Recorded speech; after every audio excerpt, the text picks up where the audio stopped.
Hello, everybody. Welcome back to Is This a Ghost? I'm Clayton Smith, and every week I tell a real ghost story from real history to my real friend Patrick Dean, who does not take it real seriously, No, nope. but who's still standing after a After good all, good after all these years, all these years, as the song goes, and also after all these days, this weekend. How was Mhm. your weekend? It was fine. Yeah. It was no, it was we went up to Chicago. Amy ran the marathon, the big marathon they do up there Is she gonna every keep doing October. that? I guess so. She hasn't stopped yet. Yeah, So she that's did really cool. well. She set a personal record. I saw that, a pretty big one, huh? PR. Oh yeah, she PR'd by like 30 minutes. That's a big deal. Yep, to the point Congratulations, where I Amy. was like, were you following everybody else on the race, or were you like cutting through coffee shops and stuff? And she's like, no, I followed everybody. Likely So story. yeah. And what time did you have to leave St. Louis to get there? About four. About In the 4 in the morning. morning. In the morning, yes. In the AM. Mhm. Yeah. Brought the So, kids up. yep. Yeah. Woke up at 3, woke the kids up at 4, threw them all in the truck, started going that away or that away. And yeah, 5 hours in the truck. Get to the Blue Line stop, dumped all the kids onto the Blue Line. They got a really nice introduction to the Forest Park terminus. Okay. Uh-huh. Very That's pleasant. a nice one. It's very nice. It's Oof. very, very nice out there. If you sweep away the needles, it's not Mhm. too bad. Right. Yes. Yeah. I had to remind the kids about Yeah. that. Yeah. And then yeah, took the blue downtown. Kids got to see really nothing out the train window. It's all Uh-huh. just No. just No, blight, that's highway. highway and blight. And Uh-huh. yeah, got to watch a little bit of marathon. Got to play down at Maggie Daly. Got to eat some Subway sandwiches because that's the Oh, Subway. only thing it's open in downtown Chicago on Marathon Day. Yeah, they close everything down, huh? I've never understood. Every single vape shop is open though. Every single one. That's good. Yeah, every vape shop is open. Every breakfast place closed. Like you have Mm. a million people come to Chicago for the marathon. I'm not exaggerating. Yeah, and they're trapped Yeah, in that part of the city. there's literally nowhere to go. You cannot get out of the race loop. And they're like, you Uh-huh. know what? I just don't think there's enough foot traffic down here to be It's open. it's nothing but foot Yeah. traffic. It's crazy. So there was like one sad little Chicago dog stand in Millennium Park that was just like trying their damnedest to keep up with like a million people trying to order food. Crazy. That That's was so it. dumb. Yeah, super dumb. Well, Subway can be nice. And then Yeah, yeah, it's really nice. And then that's probably it was at the South Loop subway there Mm, behind Columbia College there no, on well, no, it's Wabash. Washington. It's at Washington and Oh, the fancy fancy subway. one. Yeah, Well. yeah. We always take the blue downtown, get off at Washington. The kids play on the Picasso sculpture until they, you know, break an arm or cut themselves on it or something like that, and then and then we walk around for a little while. So Sounds cool. What time did you get? What time did you get home? pretty late, 9, 10. I don't even care. It's not a big deal. Yeah. I Yeah. threw all the kids into bed and then stared at the wall for 10 minutes. Then I passed out. So pretty sweet, Yeah. pretty fun time. Fun weekend for you. Yeah, I had a really nice time. Good. Not about me. It's not about me. No, sure is not. Sure is not. And yeah, kids got to see a very, very nice freak out on the blue line. They really Oh. enjoyed. There's nothing like a good blue line freak out. I'll tell you what. We pulled Oh in man. on the way back. We pulled into Harlem, which is the second to last stop. Mhm. And I didn't say it out loud because I didn't want to, didn't want to jinx it. But I was like, there hasn't been a good freak out on the train. We rode from Blue Line all the way to Washington, and then Washington all the way back out. Like not And even we're like any vomit or anything? no, like it was there. Every station had its own like very strong body odor, or not, Yeah. yeah, bodily, not body odor, bodily odor. Yeah, sure. Yeah, Yeah. you know what I mean. You know where we're Yeah. going with this. Uh-huh. So like one time the doors opened up, and it was just an overpowering smell of urine, just like urine, like making your eyes sting. And then the next time it was human waste, and then it was vomit, and it just every station was its own little like Yeah. you know its Yeah. own Yeah. little Comes together cornucopia. for a nice little potpourri for the West Side. Exactly. Yeah. Yeah. Mhm. So but we get back on the train, we come all the way back out to Harlem. We're one station away from the terminus. I'm like, this has been great. I've never had an uneventful trip on the blue. I mean, it's um, and we pull into Harlem, and like a handful of families stand up because they're going to get off, and the conductor comes on and is screaming. I'm like, Here it here we is. go. And he just screams, "Nobody get off the train. We're not stopping here, and doors aren't opening." And I was like, not my stop anyway, but I'm a little concerned about the next stop. Well, You know? and Harlem is a pretty popular stop. I bet a lot of people were trying to get off there. Exactly. So we stood there at the station for 5 minutes or so. Oh, so he stopped the train. He did stop the train, yes. Doors Okay. did not open though. Then some sort of CTA personnel walked past our car, like looking in our car. I'm thinking, oh, good, they're looking for somebody. That's where I want to be. And then eventually that same person comes walking back through all the cars, front nose to tail through the entire train, on the inside of the train. And I was like, okay. And then they got to the back of the train, allegedly, I guess.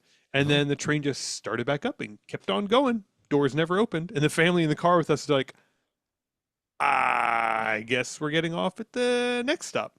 So anyway, that's cool. Yeah, that's good.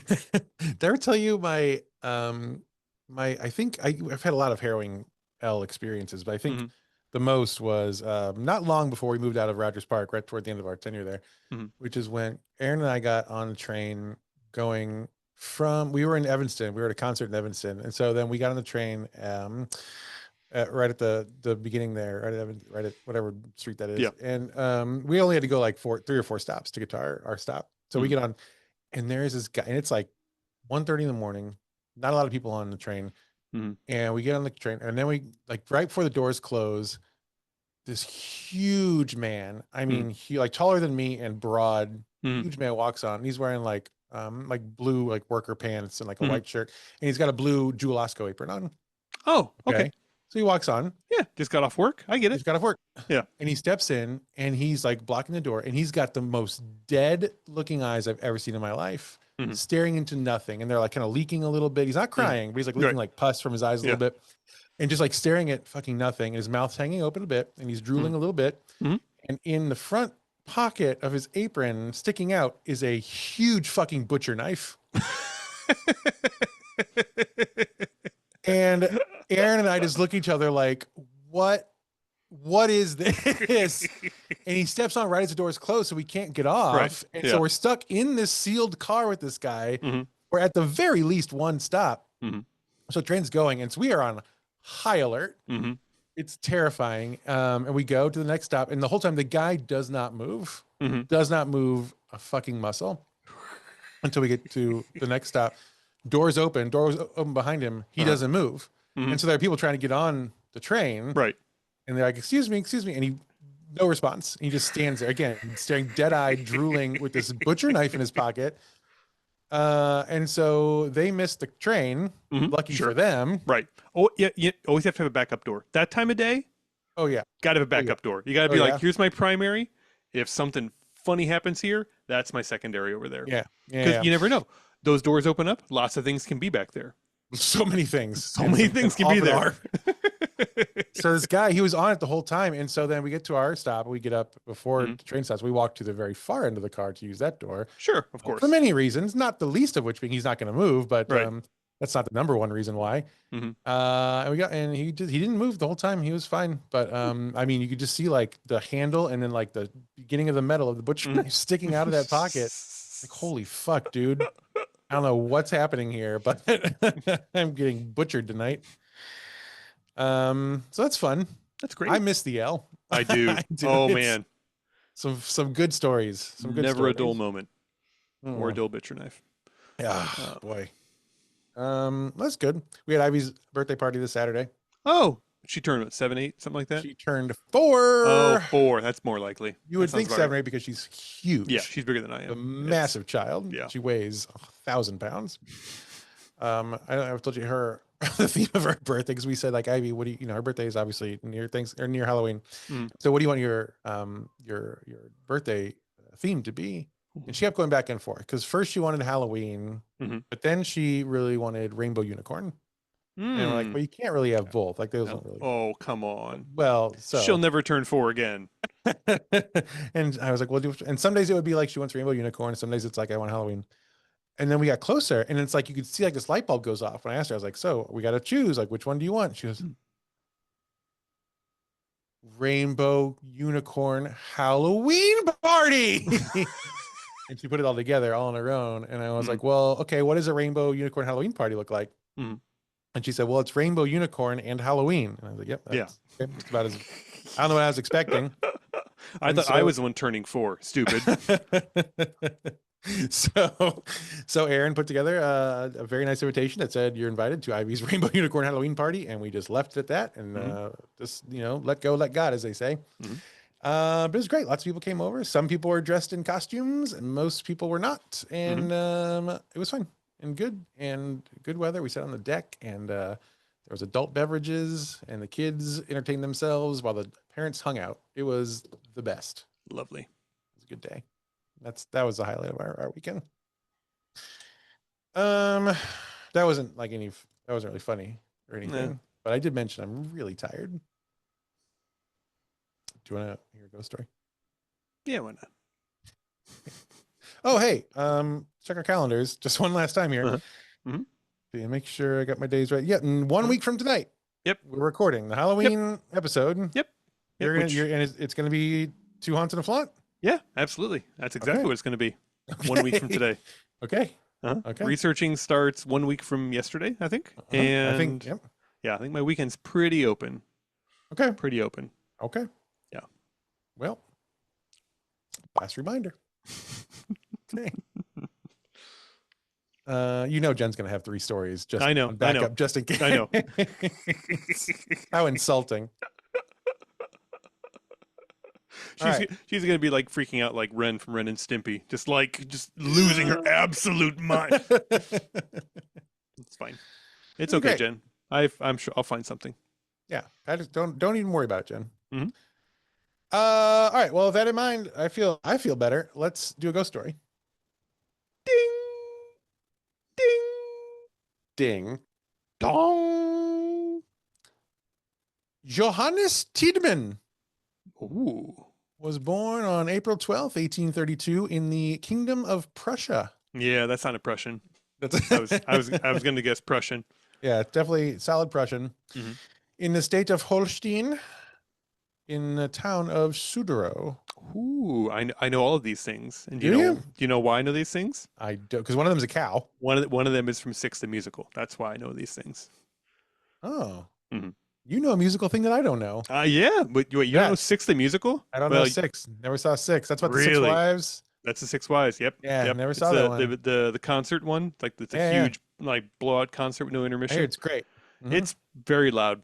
Oh man, is it loud?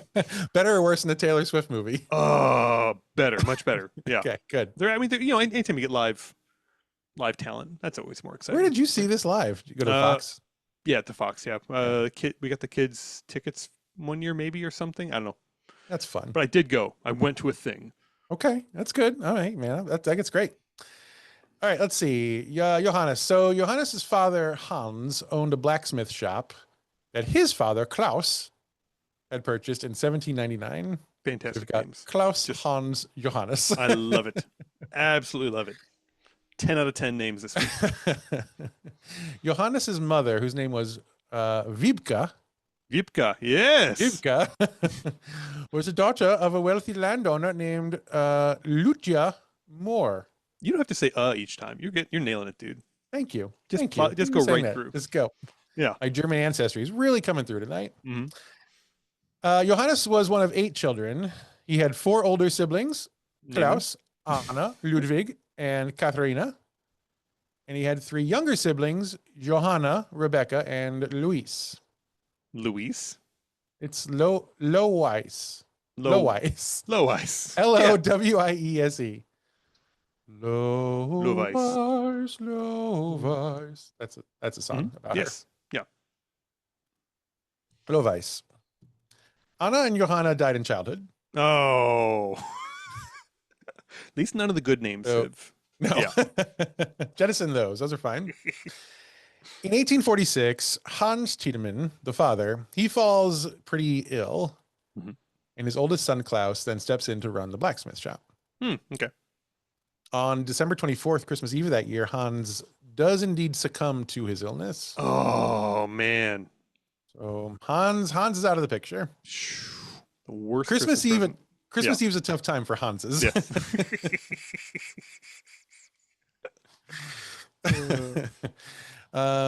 Let's see. So times are a little tough for the Tiedemann family. And also at this point, there's a war brewing between Prussia and Denmark, which at this point I'd say sounds so fucking cute. This like a war between Prussia and Denmark definitely sounds like the kind of war that you like you take off from like October till March. Like we're just not going to do the war. Yeah. Like we'll be back. Yeah. We're going to mark our places here. Right. But it's going to be real cold for a while. So let's just not. I'm going to get some kite string and tie it around the trees that I know is where we were. That's right. Put some stakes down. We'll be back after Easter. Gentleman's promise. You better be back. So war's brewing. The Tiedemann family's like, I don't know, this scene is pretty played out. maybe we should leave. And so they sell the blacksmith shop and they buy 7 tickets on a boat to the New World. Ooh, what a cheap, shitty blacksmith shop. It is worth 7 boat tickets. I don't know if that's the sum total of the money they got from the blacksmith shop. In May of 1848, they board a Danish ship called the Manon. I guess they weren't too much at war with. I was going to say they're Denmark. using their boats. Yeah. They were prisoners. They were unwitting prisoners of war. Oh yeah, you can get on this ship. It's gonna. You have to buy. This is a passenger ship. Yeah. Yes, of course. Please give us that money. How much are the tickets? I don't know. 1/7 of a blacksmith shop ish. Oh my God, that's exactly what we have. So on the voyage, the oldest daughter, Katharina, she meets a man named Hennig Batten. Oh, Hennig. Let me try that one again. Hennig Bolton. Okay. Now Bolton is heading to the United States because this is right. He's heading to the United States because he has a bad cough. It's like I didn't seem like it could possibly be true, but it's correct. I did that right.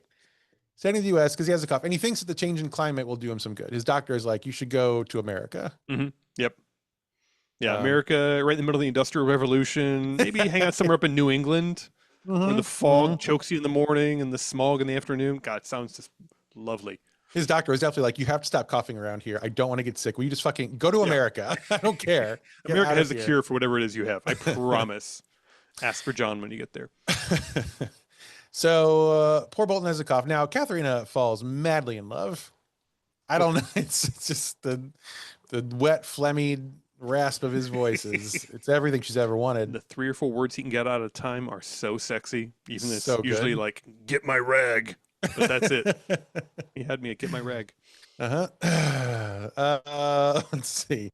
So now the Tiedemanns plan once they get to America, they're going to land at New York, of course, and they're going to head west. They're planning on going maybe as far as California because they heard about the gold rush coming on. Wow. Okay. And they know smithing, so like, well, there's a lot of need for tools. Okay. So we could probably do pretty well out there. A lot of work out there. Yeah. What's that saying about the only people that make money in a gold rush are the ones selling shovels? That's right. Mending them, I guess. Yep. Or picks. You can make a pick. Oh, probably. Yeah. I bet the pick business is booming. Fucking booming. So they're going to head out there, but Hennig Bolton, he's going to Ohio. Or dead set. He's like, can't pull me away. The cradle of health in the United States. The state where they set their own lake on fire somehow. That's where I'm going to get well. They stop there with him so that he and Katharina can be married. Oh. Because I think you've got, what do they have? They had 8, so they're down to 6 kids. No dad. If one of them is going to have a chance to get married off, you take it. Yeah, absolutely. Yeah. You jettison that one too.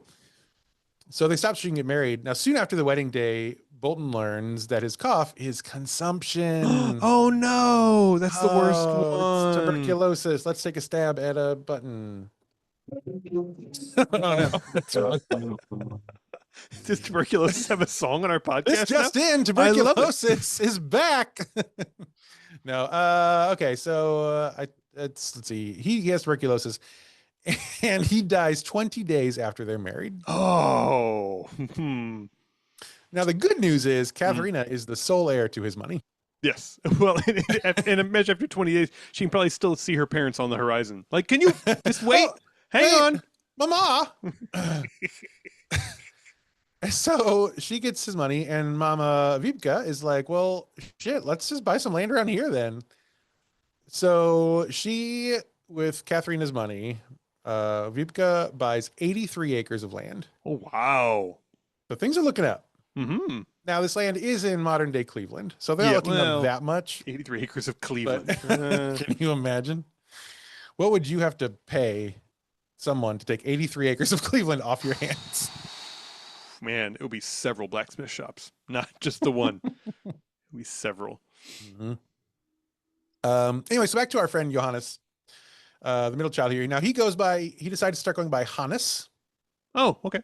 It's a little too much effort. Mm-hmm. Yo. He takes an apprenticeship at a cooperage in Parma, Ohio. Oh, coopering. Yeah, I like Cooper. I like the idea of coopering. Yeah. Mm-hmm.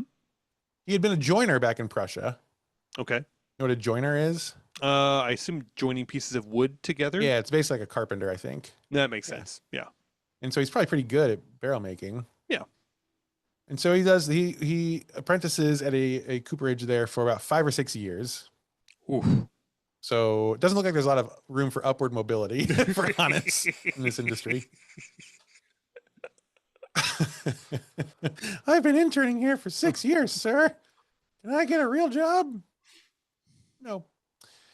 Hannes decides he's probably ready for the next thing. So he leaves in 1855 and he heads back to Cleveland, where he joins the wholesale grocery firm of Babcock, Hurd and Company. Okay. So he does pretty well for himself there. He's good at selling groceries wholesale. I mean, everyone's got to eat. That's true. Always true. That's what it says on the building. Everyone must. That's our whole motto.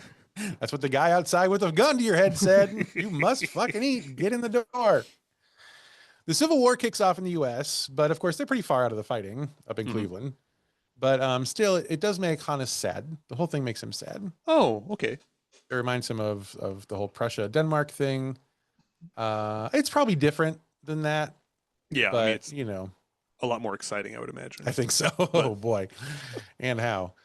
The other thing that makes him sad is that he's so lonely. Mm-hmm. He's having a lot of feelings right now. Most of his siblings are married now. They have families. And Hannes is not. He's not married. He does not have a family. Mm. And he starts to think, I want to be married. I want to have a family. Mm-hmm. So he does what any normal, cool, eligible bachelor would do. He gets on a ship back to Suderau to go find himself a wife back home. Oh, wow. None of these women in the U.S. No. None of them will do. No, there's something about Germans who really love a purebred. You know? I have sown my oats. I have seen the great state of Ohio. I believe I am ready. Seen the best that the United States has to offer. In Ohio, I find it wanting. So he goes back to find, and I think we've had stories, I think, where people go all the way back to specifically, I think, Germany to find themselves wives on this show before. Yep. Yeah. Should have seen I don't get it. I've been there. Should have seen Hitler's Old Deal Brewing a long time ago. Don't get it. No. It's the Lederhosen. Mm-hmm. So he heads over in the winter of 1862. Sounds like a great time to go on a ship across the Atlantic Ocean. Mm-hmm. On March 19th, he marries a woman named Louisa Hook. Okay. Now, Louisa's father, Jürgen Hook, was a schoolmaster, and he had been family friends with the Tiedemans. Ah, okay. And so he already knew Louis. It's likely that Louisa played with Hannes's sisters when they were little. So he just put the whole thing on easy mode. Mm-hmm. Just like, went to go I pick know one. you. You know me. You don't want to die lonely. I don't want to either. So 4 days after they are married, they board a ship and scoot on back to Cleveland. Oh, wow. At which point I assume Louisa said something to the effect of, "Oh no, You were serious. done?" Oh, fuck. She gets knocked up good and fast. So they're having a lot of fun. They had a daughter. They named her Wilhelmina. Mm. And 2 months later, Wilhelmina dies from consumption. Oh, no. So this is, of course, quite sad. Mm. But aside from that admittedly, But a big silver sadness. lining. Yeah. Uh-huh. Is there a silver lining here? Things are going pretty well. Okay. He goes into business with a man named John Wiedemann. He leaves his grocery store, and John Wiedemann leaves his competing grocery store, Mm-hmm. and they make their own competing wholesale grocery store There you go. Everyone's in the called consumption business. Okay, I'm gonna do So, one. I'm gonna try once to find the rim shot. I have. Let's see. Feel it. No, that's good too. Can you hear these? I cannot. What's going on with these? Like, figure this out. Jeremy, will you come fix my board? Anyway, so yeah, what makes their new wholesale grocery special is they also sell liquor there. Wholesale liquor Oh, and grocery. ooh, yes. Why did And no one so, think of that before? oh, fucking idiots. Yeah. Dumb idiots. So he begins to build his fortune, of course. And Louisa gets pregnant again. This time they have a boy named August. Augustus. Augustus. August. This one sticks. He sticks around. Okay. That's good. Mhm. Things are going great. Then she's pregnant again. So now they need to upsize. They buy a new house at 283 Franklin Street in Cleveland. Oh, sounds lovely. It's so nice. To What's your favorite memory of Cleveland from oh, you've probably been there. Have you been there several times? I've been there. Yeah, I've been there for work, and I've been there with you. Obviously, you watched the Indians game. Uh-huh. Probably Kenny darting through traffic and getting chased by a cop. That was That probably was my favorite. really fun. That was really neat. I thought for sure it was like it was Frogger Live. Incredible. I like that we took a cab and the guy spent the entire cab ride telling us the most racist joke I'd ever heard. And then got really angry when none of us laughed at it. He went a long way for that joke. That guy was like, I know what I'll do. I'll invent Uber just because of people like me. And he made $1 billion. Yep. So Cleveland's cool, and they buy a house there. To avoid the sales tax on the house, they put the house in Luisa's name. Oh, So- do women, what? I guess it's the only note that there was about that. So If I can't vote, I can't pay taxes either. Well, you kind of got me. I'm stuck. I'm stuck. That's a good point. to avoid, oh yeah, so they have their third baby, a little girl named Emma. This one also no problems. Wow. Okay, that first one must So- have been terrible. yeah, first one a little bitch, but the next two pretty good. In December of 1869, Louisa gives birth to their fourth child, a boy named Ernst. Ernst. Oh, that's a powerful name. Powerful name. Ernst dies 7 months later of brain fever. Okay, this is why I don't ever go to Las Vegas. I would be betting on all the wrong horses here. So they're 2 for 4 Mhm. at this point, but they keep on boning. And a year later, they have their fifth and third living child, Okay. Dora Luisa. Dora Luisa. Yeah, Love and it. she's good for now. Hannes has a pretty good fortune going by this time. Now he's got three living kids. He sells his stake in the grocery and liquor wholesale business and becomes a real estate mogul. Oh, wow. Okay. It's buying and building properties all over Cleveland. Things are going really well. In 1873, they had their sixth and final child, Albert. Albert died 2 months later. I knew it. I knew it. I knew it. I knew it. I was going to. Three for 6. Yeah, 3 for well, 6. Not Also great the- odds. Yeah, this time They might. Yeah. It might. I don't know. Might have I been don't doing know. fine. It still Actually. doesn't feel very good. Also that year, Hannes gets involved with a neighbor, a blacksmith named Bernard McGroder, who was a bit of an entrepreneur. And together these entrepreneur and blacksmith. Yeah, Okay. if you can believe it.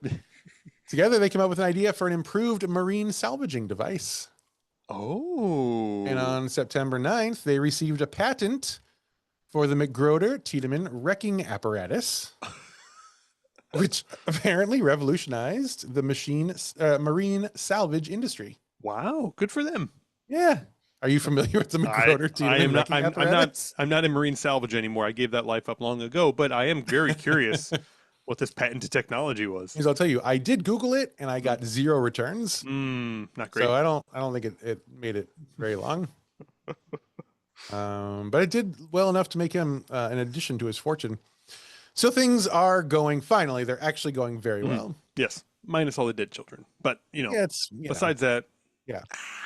they're baked into the loss now, though. At this point, it's bright, big, beautiful future. We're looking forward. So they begin construction on a new summer house in East Rockport, Ohio. Mm. It's going to be like basically a castle. It's going to be huge. They're very excited. But Emma has diabetes. Oh no. Type 1 diabetes. Is that the good one? It's the worst one. Oh no. I thought it like 1, 2, the higher numbers are bad. Right? Let's see. Actually, maybe let's Google it. Which diabetes is the bad one? I'm gonna do this on not my I'll my Google work which profile. diabetes is the good one. Yeah. The good one. Oh, let me turn off AI results because it's trying to tell me there is no such thing as good diabetes. Oh my God, AI, get with it. Probably doesn't think there's an iPhone 27 or whatever. Oh. 95% of diabetes cases are type 2. Yeah. So I think that's the one I think that is more manageable with like diet and exercise. Yeah, type 1 is the one that's not so manageable with diet and exercise. Okay, correct. Fair enough. Yeah. Good. It's and less manageable than ever before in 1881 or whatever. You can be killed by a stiff wind. Any sort of diabetes is in essence. So unfortunately, Emma does have type 1 diabetes. They take some trips to Germany to try to cure her because they know about the American health system. Yeah. They're like, no, I don't think so. Even back then, no, thank you. But those didn't pan out. And on January 15th, 1881, 15-year-old Emma succumbs to her illness. Oh, man.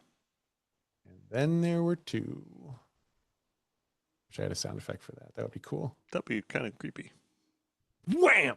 There you go. Yes, please put my voice right over top of that one. And then not 3 months later, Hannes's mother, Vibeke, dies also. Oh, well. I mean, her cause of death was ruled old age. Yeah. And she was 83. So that's not surprising. Right. But it's still sad. Maybe, I guess. He seems to think it's pretty sad. Oh, okay. Yeah, maybe not everybody does, but he does. No, but definitely he does. Let's see. As soon as the house in East Rockport is completed, Hannes moves his family into the house. And it was originally going to be a summer home, but he's like, I don't think I can live in this house anymore. We've lost a lot of children here. I lost my mother here. Like, it's too many bad memories. They moved to the house in East Rockport and they raise the Franklin Street house to the ground. Oh, wow. Like, not just I'm done living here, but like everyone's done living here. No one may live here anymore. It's done. Now, Louisa is wrecked about all the loss, of course. And of course, so is Hannes. Well, not just that, but let's think. You move into the new house. Anytime you think to yourself, God, where did I put? Oh, was that in the raised house? Did you forget to get? He's gonna have a lifetime. Is that in Rebel House? Yeah. Rebel House. The egg timer. Did you leave the egg timer over there? You did. You left the egg timer in the raised house. You did. Okay, that's fine. Yeah. Let's see. Where are we here? Oh yeah. So they're both sad. So to distract both of them, really, he says to distract Louisa, but I'm sure himself. Hannes decides, actually, you know what's going to happen? We need a project.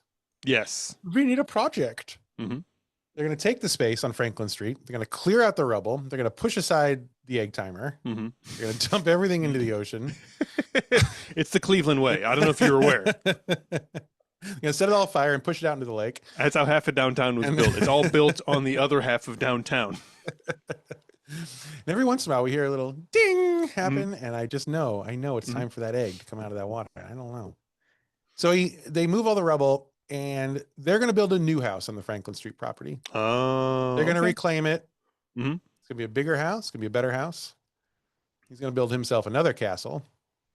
I have a photo of this new house on Franklin Street. Would you like to see it? Oh, please. There you go. Oh, I like this. I do like it. Nice, right? I do like. I have a feeling the story's not going to go so well because there is a huge no trespassing sign in the front of it. Well, this looks a little cursed, but it's very beautiful. Yeah, all stone. Yeah, stone throughout. Mhm. like a gray stone, 3-story with the spire, and I'm gonna say gargoyles, maybe Those are angels. the gargoyles. Yeah, yeah. Okay, Good okay, eye. Good eye yeah. for gargoyles.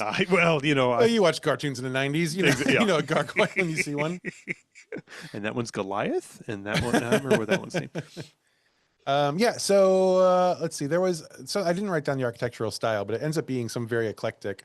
Like the architectural style is something like Greco, Italiante, Roman, Victorian, something, because it's just like Mm, this yeah. hodgepodge of styles, all put together. It looks really cool. Hmm. So that's our house. So we got that. It was done by this renowned firm in Cleveland, which I didn't write down either because Yeah. Who has Cleveland, time? no one cares. It has turrets, as you noted, gargoyles, as you noted. It has a fourth floor ballroom that runs the span of the entire house. The fourth floor is the The ballroom. fourth floor is a ballroom, which seems That brave to me. that is annoying as shit. Can you imagine? I don't know. Why do we put the kids' rooms one floor below Yeah. that? That was a mistake. You here to dance? Great. How are Mm, you with stairs? yeah. There's also a ladder option if you'd like. It has, Uh, let's see, inside the house, you'll find white oak wainscoting, ooh. gas lighting fixtures that were in the shape of like butterflies and things, like really nice little, nicely done Wow. pieces. They had walk-in closets, mosaic tile floors. There was an office that was trimmed in redwood. Oh. Really nice stuff inside. Hmm.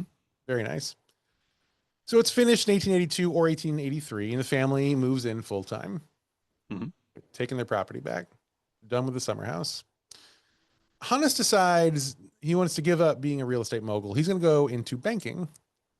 He just thought, Sure. you know what I want to do now? Yeah. Banking. I got a bunch of money. Let's turn it Yeah. into more money. And so, of course, because he has so much money, he instantly joins the board of directors at the Cleveland National Bank and begins serving as their vice president. Sure. Why not? Yeah. He becomes even wealthier. And so things are going well. Hmm. But then Mm. on March 28th, 1895, Hannes's wife, Louisa, dies from a liver complaint. Oh. So she's got a liver disease and she's Never complain about the 57 years liver. old. No. Never complain about it. Because the It's liver, it's there to help you. yes. Okay. Liver, famously very thin Yeah. skinned. Here's you complaining about it. It'll turn on you like that. You're done for. So she dies and he's wrecked. Hmm.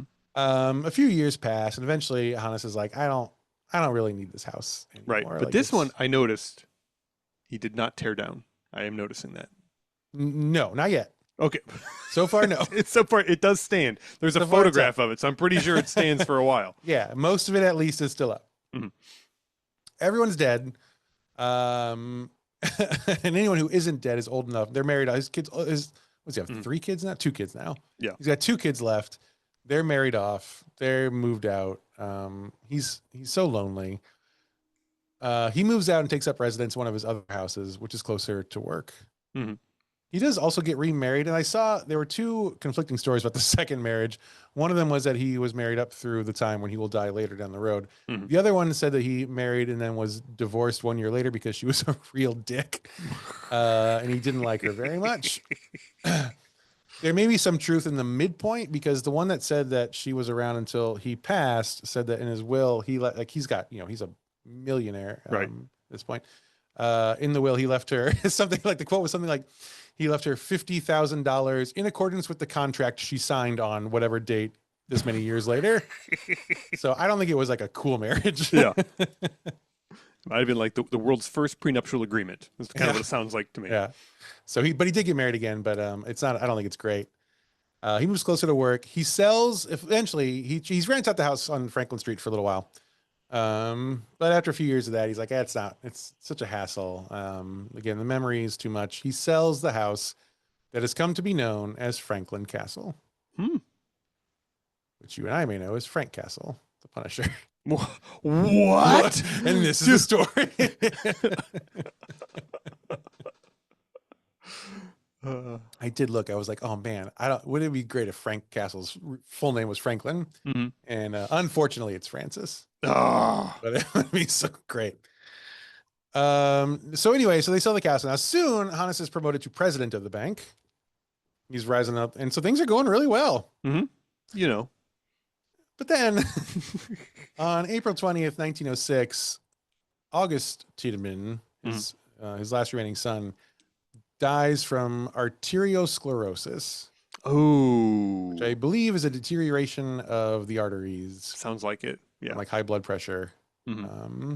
And he does die. Hmm. But other than that, things are going pretty well. Uh-huh. Um, Lots of ups and downs. Really yeah. successful career. Uh-huh. On the other hand, can't keep any family members alive. That's okay. You know, it's again, it's life is a series of hills and valleys. You take the good, you take the bad. Take them Take what's both, left and then you and have there a bunch of dead kids. bunch of dead kids. Bunch of dead kids. But things are going okay, aside from August dying from arteriosclerosis. But then less than 7 months later, August's sister Dora, the last surviving Tiedemann child, turns out she was also suffering from type 1 diabetes. Oh. She fell down some stairs and she fractured her hip and she died. Oh. Okay. I don't know exactly what type 1 diabetes does to your body, but that sent her like spiraling into this stairwell. Yeah. Okay. Yep. She was 35 years old. Oh, geez. Yeah. So Hannes is very sad. Of course, he has lost every child he's ever had. He's lost his mother. He's lost his father. He's lost his wife. He's lost everybody except his bitch of a new wife. Yeah. He does have some grandkids at this point, and some who have like son-in-law bullseyes on their back. Yeah, I mean those kids have got Jesus Christ. This family is cursed. Grandpa, can we just see you every other Christmas? Maybe So Hannes he's sad. He retires from the bank, and he just goes, kind of lives his life quietly. And a year and a half later, on January 19th, 1908, he too dies from arteriosclerosis. Wow. Whew. Now, ownership of the Franklin Castle passes hands a few times. In 1921, it becomes home to the Bildungsverein Eintracht Club. Of course. Yeah. They're enthusiasts. They are enthusiasts for the Bill and Ruben. Or whatever it is. They've got these purple lights everywhere. Yeah. It's really cool. All their Billy Ruben is just flowing. The Bildungsverein Eintracht Club. That sounded better. Jeremy, just use that. Hey, we just cut that one in. Yeah, cut out the Bill and Ruben joke. We don't need that. No, we do. Put that one in the credits, I think. That's a good one. That's good bonus content. This is a private club for German Americans. Now, in 1921, you're going to need that because they're not held in great esteem. Super unpopular at the moment. Quite unpopular. Yeah. They're going to be unpopular for a little while. With most people. With some people, though, they get real popular again in about 20 years. Good point. Good point. So it becomes a club for the German Americans. It was rumored that the house was a speakeasy during Prohibition, which seems like it may have actually been true. It's a variation on a German club for like 40 years. But in the 60s, once Germans can leave the house again in America, a couple named James and Dolores Romano buy the house from the German club, and they set about restoring it. One night, their two sons, whose names are Ken and Bill, we're officially over the cool names section of the podcast, everybody. Yes. Very sorry. So sorry. Ken and Bill were asleep in their room when some invisible hand ripped the bed sheets off the beds and started screaming in their ears. Ooh. Both boys run out of the room, absolutely terrified. They're screaming. They wake up the whole house. They refuse to go back into the room that night. And this apparently goes on to happen several more times. When asked about this later in life, Ken refused to answer questions about it. Wow. Dolores, the mom, sometimes heard the sound of a chain being dragged along the floors of the house. And then the family also started hearing the sounds of fists knocking against the walls, but from the inside of the walls. Oh. Definitely the worst side of the walls to hear knocking on. Yeah. I don't even know what that would be. I'm tapping out. I don't know. So one night, Dolores hears what sounds like an organ music playing. Hmm. Now That's she pleasant. can't. Yeah, she Yeah. and she can't find a source. Yeah. So Do she's you like, know taps? I no. that's what I love to hear when I'm Yeah. trying to go to sleep. My bedtime music, taps. She couldn't find a source for this, and so she eventually decides it must be the wind going through like some hole in the wall or something. Mhm. I don't know. And she decides to let the music just lull her to sleep. Sure. Sounds pretty nice. Mhm. But little Ken hears the music too. He follows it down to the first floor and realizes that the music is coming from the floor itself. It's coming Oh. up from the floorboards. Wow. Okay. Now, this doesn't make sense, but in more recent years, paranormal experts have determined that Franklin Castle, much like the Amityville Horror House, Mm. is possessed by a presence that can alter your state of mind. Oh, that makes sense. Makes a lot of That makes sense sense. now. Makes, I would say, perfect sense. Mhm. One day, a family friend was over, a young woman named Karen Brown, and while she was on the second floor of the house, a pair of unseen hands shoved her toward and then down the stairwell. Oh, just like Dora. Yeah. Mm. She was pretty seriously hurt. So that wasn't good. The Romanos had a daughter named Dee Dee, a little bit younger, who lived in the house when she was little, of course. One day, Dee Dee told her mother about a neat trick she could do in her room. Oh, She said that if she sat on her bed and read a book, when she got to the end of a page, she could say, "Turn the page," and the page would turn all on its own. that's okay. Yeah. Dolores told her to never, ever do that again. We are not getting that Teddy Ruxpin for Christmas like we thought we were. Fuck no. Did you have a Teddy Ruxpin? I did have a Teddy Ruxpin. Oh my god. The best part about Teddy Ruxpin is you could put like other cassettes in there Oh and my he'd God. he'd try his damnedest to sing along. It Yeah, you put was Metallica cassette in there Mhm. and like, Yeah. boy, Oh man. You have not Teddy lived if Ruxpin you would enter Sandman. Sorry, I spoke over you. Go ahead. No, no, no, no. I was gonna make the Were you exact same joke. God damn, So you're gonna do it better, I bet. I was gonna make a Master of Puppets joke, but that's fine. um, things would go missing around the house, and they would turn up in very strange places. And then, and then, weird people start visiting the house. Oh, Actual people. okay. I mean, I've been in Cleveland. That's You bought a just your house in neighbors, Cleveland, yeah. friends. I don't know what you thought was going to happen. and then weird people started moving into the neighborhood. Yeah, it's Clevelanders. Yeah, that's Cleveland in the 60s, Yeah. man. I don't know what to tell you.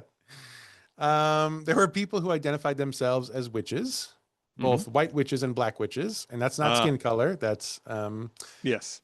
your alignment with with whatever the fuck. Want to make sure you're friends with one of each. And then if Yep. you get a new white witch friend, Absolutely. gotta get a new black witch friend too. Keep your white witch and black witch friends balanced out. It's all balanced. Absolutely. Good magic, dark magic. You want it even? Some witches showed up. There were psychics who would show up. They all showed up and they would demand to come inside. They wouldn't like ask if they could come in. They would demand to come inside. This explains the no trespassing sign. Okay. Yes. Okay, that's fair. One time there was a knock on the door, and standing on the porch was a man in a cape who said he was meant to be there. And they said, "You please leave." You are meant to be across the street, according to the restraining order. And apparently he got very upset and did not understand why they wouldn't let him in the house. Wow. Eventually, the Romanos brought in some students from John Carroll University to do an investigation of the house. Mhm. And again, this is the 60s, so they were probably doing that like Ghostbusters style. There's probably a major in, I don't know, demonology, whatever they're doing. So a bunch of students move in for a few days into the house. And on day 4, the students actually find a hidden room in the house. And inside the room, there's an oil painting of a young girl holding a basket of eggs. Oh, okay. So they bring it out. Mhm. They show it to the family. The kids see the painting and they get very excited because this is the same girl they sometimes play with in the house. Oh, okay. Yeah. Is like It's her. nice. The kids are like, is her name on the back of it? I would love to know. She's very quiet, except when she screams. Oh man, her eyes aren't bleeding in the picture though. That's nice. She showed me how many eggs she could put in her mouth the one time, though. It's all It of was them. 50. Not long after all this, the Romanos decide to sell. Mm. Now, they claim it's not because of the haunting. They claim it's because there was a big move. Cleveland government made a big move in terms of the uh, dividing lines for school systems. Yep. And so Yep. they're like, we got to go. So that Mhm. actually checks out. Sure. Well, I mean, again, you don't want to put that on the Zillow listing. You know, because you're going It's to tough. disclose it. You know, so you have to. Yeah. Oh, it's not the hauntings. The hauntings really aren't that bad. You know, I and mean, I'll tell you, we keep finding new rooms, and that's just free square footage. So this is the House of Leaves. I don't know. You just keep going inside and inside and inside and inside. It's very spacious. The lighting, not so good. Not so good Mhm. natural lighting, but so much space. I don't know. I think you're in for a penny and for a pound. You've got a family friend who like breaks a bone being shoved down the stairs, and you've got your kids being terrified by ghosts pulling off their sheets and knocking on the insides of walls. Mhm. Um, if that doesn't get you out and you're still there Mhm. when you like weirdos come to your house and demand to be let in, like I don't know. I feel like they're in it for the ghosts, Yeah. and they unfortunately had to leave for the school system. Yeah. You passed up a whole lot of exit ramps before you got to this one. You sure did. Sure did. We can't leave because of the ghost. People think we're crazy. So they sell the castle to a man named Samuel J. Muscatello. And Sam has a good idea. He's going to turn the house into a Universalist church. That's a better idea. I like this. Mostly Good, just very stuff during good. the day, which is Yeah, important. And very at night, important. just close the whole place up. Just set it on fire and walk away. One day, a few months into buying the house, he's working on some changes, and he cuts through a wall on the third floor to expand a room. And behind the wall, he finds another secret room. Ooh. And in this room, he finds a set of very old human remains, Oh. which does make me wonder if at some point someone did hear some knocking from, and it was a human person. I can hear knocking and screaming. I think a phone number, but I don't. Behind the wall. Oh yeah. So the hauntings continue in much the same style. It never becomes a church because people, it's hard to worship if you're being tormented by ghosts. If it ain't the Holy Ghost, we don't want it. It's the whole thing.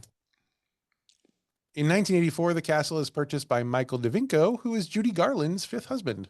Hey. Fun fact. Wait, Wham! is that like fifth in order or fifth like with cousins? Good important question. Fifth in order. Fifth Okay. husband? Okay. Yeah. Okay. I know if it was like Judy Garland's like husband of a husband of a husband of a husband of a husband of a husband or something. Yeah, I get it. Yeah, Okay. it makes sense because that's how we That's how Judy Garland's husbands worked, from what I understand. No, it's her fifth and final husband, actually. In 1999, Michelle Heimberger buys the place with the money she had made as an early stock owner of Yahoo.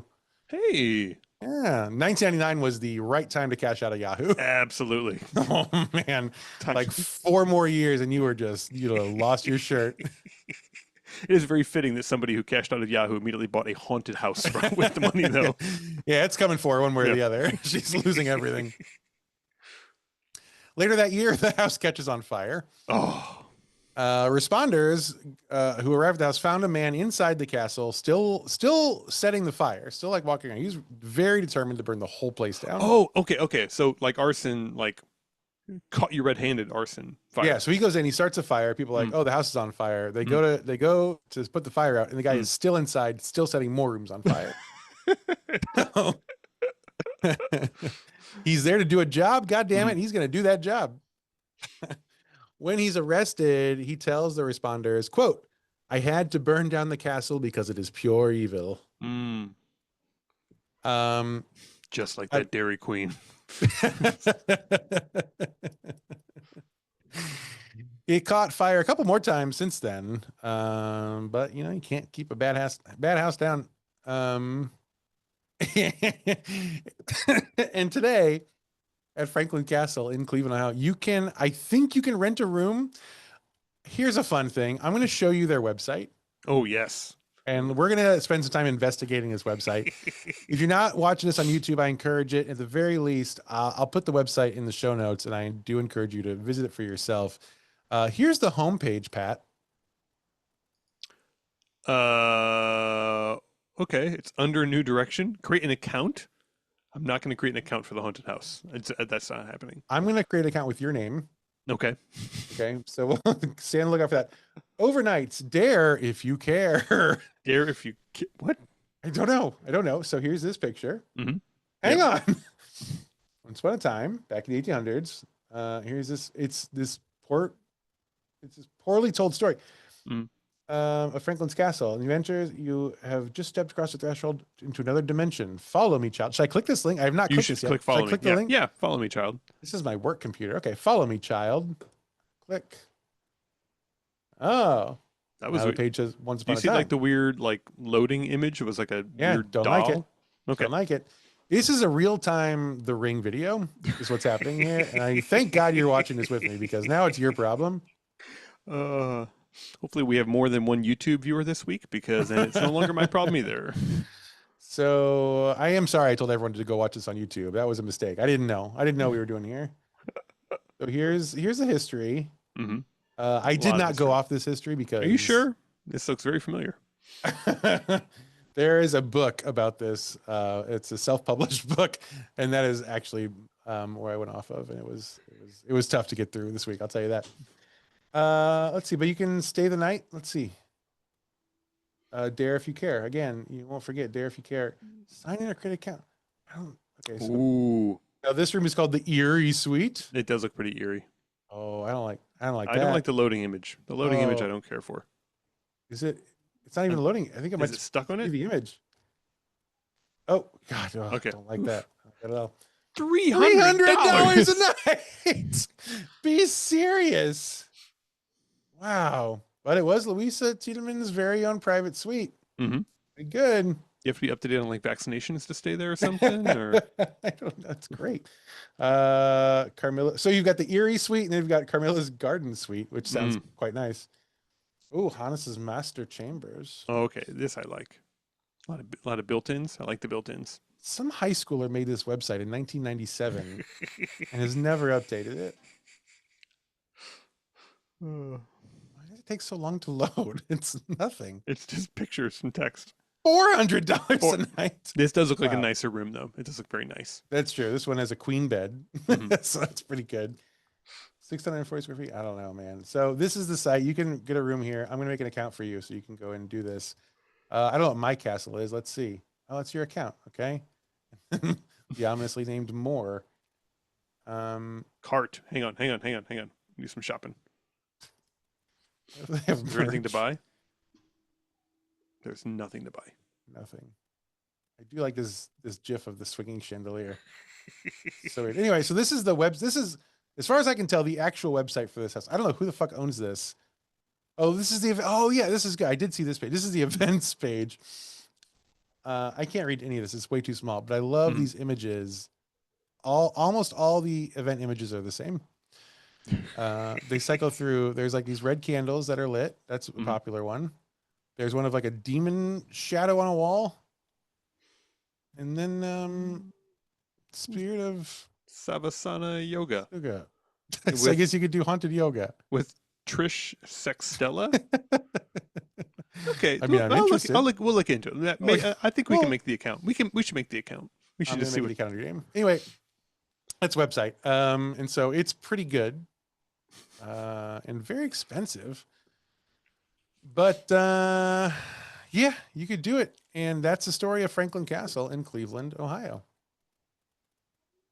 What do you think? I didn't think we would ever get to Cleveland, but I mean, it's 170 something episodes. I guess we had to eventually. We're running out of places to go. We're running out of places for me to Google blank haunted.